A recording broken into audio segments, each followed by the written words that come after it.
The following video will show you how to use TubeTAG to track your sorbent tubes during sampling.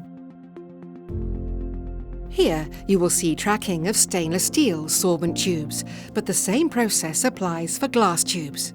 To do this, you will need a conditioned and capped sorbent tube pre-fitted with TubeTAG, a tag lock tool, and a TAGSCRIBE connected to a Windows-compatible device. To begin, take your conditioned and capped tube to the sampling area and place on the TAGSCRIBE. Launch the TAGSCRIBE software and populate the sample start time, start flow rate and sample location before clicking Start Sample. This writes the information to the tag.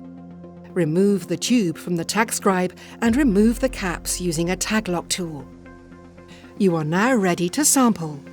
After the sampling period has passed, recap your tube by placing a tag-ready long-term storage cap onto the non-sampling end of the tube and a long-term storage cap on the sampling end.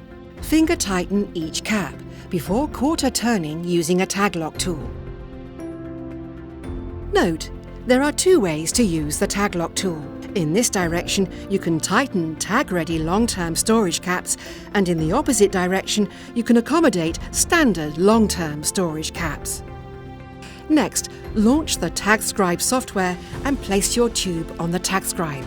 Populate the sample end time and change the tube status to sampled before clicking End Sample. This writes the information to the tag. Your tube is now ready for analysis. For more information, visit marks.com.